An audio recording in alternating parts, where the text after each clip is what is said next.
Drama चल रहा है? यहाँ ड्रामा चल रहा है? नहीं, मैं जो बोल रही हूँ सच बोल रही हूँ, मेरा यकीन कीजिए। ओह, तरस खा रही हूँ मुझ पे? हाँ, दया कर रही हूँ? तो अब मेरी जिंदगी तुम्हारी दया से चलेगी? नहीं, क्यों? ऐसा नहीं है अर्शी दीदी, आप भगवान का दिया सब कुछ है आपके पास, बहुत अच्छी जिंदगी है, मेरी दया से क्यों ही चलेगी? लेकिन हाँ, कुछ दिनों के बाद मैं सर्ची को मैं वादा करती हूँ अगर आने वाले कुछ दिनों में सब कुछ ठीक हो गया तो जो आपका है आपको वापस मिल जाएगा। और अब झनक एक बहुत बड़ा वादा कर बैठी है अर्शी से, जिसका अंजाम क्या होगा भविष्य की गोद में इसका अंदाजा किसी को भी नहीं है। पर अर्शी को इस वक्त ये सब बातें बकवास के अलावा कुछ नहीं लगती। पहले लो और फिर वापस करो, वो भी प्यार और हस्बैंड। झनक, तुम्हारी ये सारी बातें ना मेरे सर के ऊपर से जा रही हैं, इसलिए प्लीज अपनी ये बकवास बंद करो। काश मैं खुल के कुछ बता पाती, लेकिन अभी इससे ज्यादा कुछ नहीं कह सकती। मैं वाकई में मजबूर हूं। अगर मैं इस बीमारी से लड़ने में सर्जी की मदद कर पाई और वो इससे उभर सके तो मैं उन्हें आपको लौटा दूंगी अर्शी दीदी। अर्शी दीदी, हटो मेरे रास्ते से झनक। और अब जब झनक की बातें उसे समझ ही नहीं आ रही तो वही करती है जो उसे करने की आदत सी हो गई है। पर अब झनक पलटवार करती है जब अब बुलाओ अनी को, अपने सर्जी को बुलाओ। वही हमेशा तुम्हें उठाते हैं, तुम्हें बचाते हैं, है ना? तो बुलाओ अनी को। जिंदगी में जितनी बार मैं गिरी हूं उतनी बार अपने दम पर उठी हूं मैं।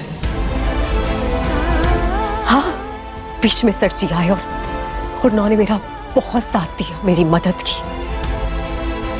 और इस परिवार के कई लोगों ने भी मेरा साथ दिया है। और जब मुझ पे कोई एहसान करता है तो उन एहसानों को मैं नहीं भूलती हूँ। इसीलिए मुझे ये सर्जी के लिए करना ही होगा। झनक, अगर तुमने जरा सी भी शर्म बाकी होती ना तो अब तो अपना ये ड्रामा बंद कर देती, उसे सर्जी बुलाना बंद कर देती। मैं हर्ट नहीं करना चाहती थी,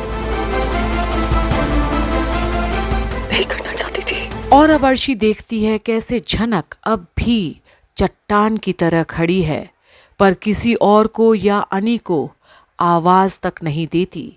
और उसका यही ताकत शायद अर्शी से सहन नहीं। पर झनक, लाइए, मैं आपके बैग्स ले जाती हूँ। मतलब अब बाहर तक छोड़कर आओगी मुझे? अर्शी दीदी, आप मेरी हर बात का गलत। खैर, आज ये रुक जाइए, आज रात मत जाइए। फिर से दया? मैं क्यों दया दिखाऊंगी आपको? प्लीज मेरी बात समझने की कोशिश कीजिए।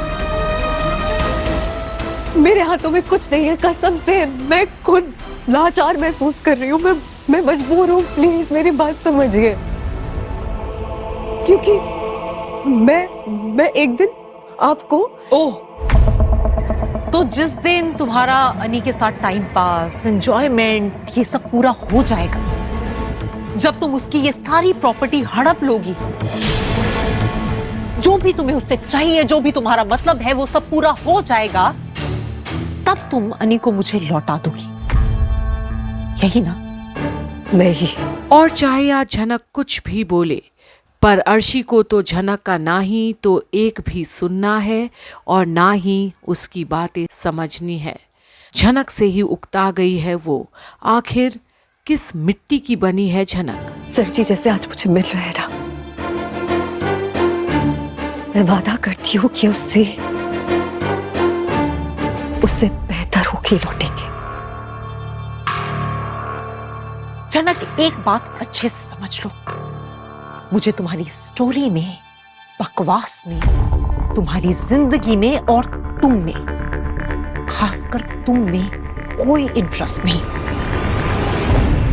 and get that straight.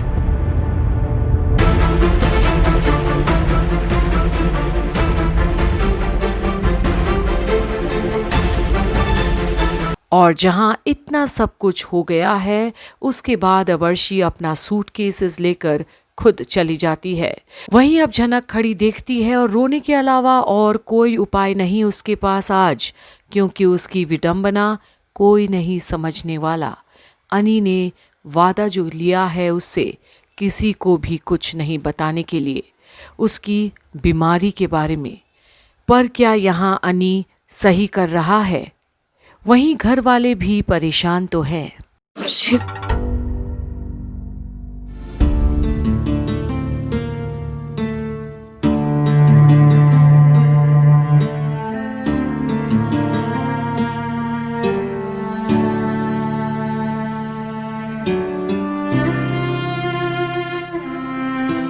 Mummy, चलती हूँ। हम में से कोई नहीं चाहता बेटा कि तुम घर छोड़कर जाओ। सारी गलती अनी की है, वो तुझे समझ नहीं पाया, हीरे को पहचान नहीं पाया। मैं अनी को कभी माफ नहीं करूंगी, कभी नहीं। ये जो कुछ भी हो रहा है ना, उसे आसानी से भुलाया नहीं जा सकता बेटा। और इस वक्त जो कुछ भी दादी कह रही है वो झनक समझ रही है कि इशारा उसके तरफ ही है।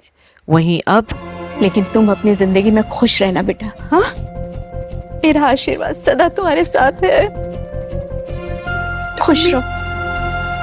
हमें अगर दादू भाई अभी सो नहीं रहे होते ना, तो एक बार मैं उनसे भी मिलके चली जाती।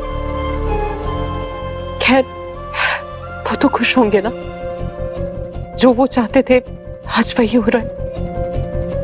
नहीं बेटा, कोई नहीं चाहता कि तुम घर छोड़कर जाओ। तुम तो इस घर की लक्ष्मी हो।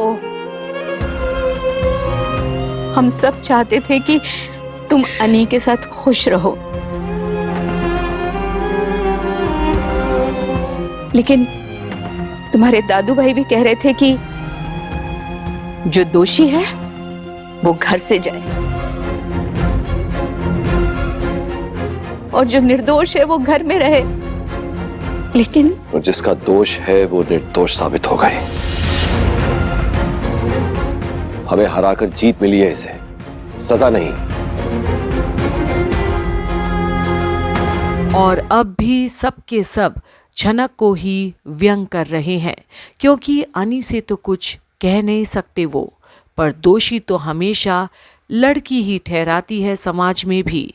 पर कोई झनक की मन की दुविधा नहीं समझ पा रहा।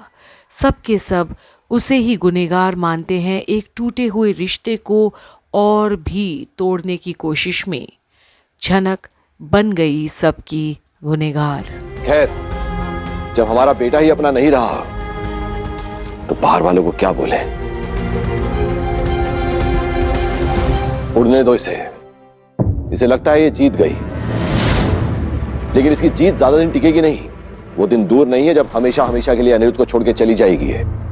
और यहाँ जहाँ इतनी बड़ी बातें बोली गई है झनक के खिलाफ, जैसे कोई इस घर से वो कोई चीज छीन ली हो, पर किसी ने भी पलटकर ये नहीं जानना चाहा कि जो लड़की कल तक खुद दूर जाती रही अनी से प्यार करते हुए भी, तो आज क्यों उठा रही है इतना बड़ा कदम।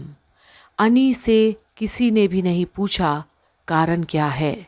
तो अब जहां सम्मान मिलना तो दूर, देखना भी पसंद नहीं करते हैं ये सब उसे वहां, तो फिर ऐसी जगह में आखिर कैसे रहेगी झनक?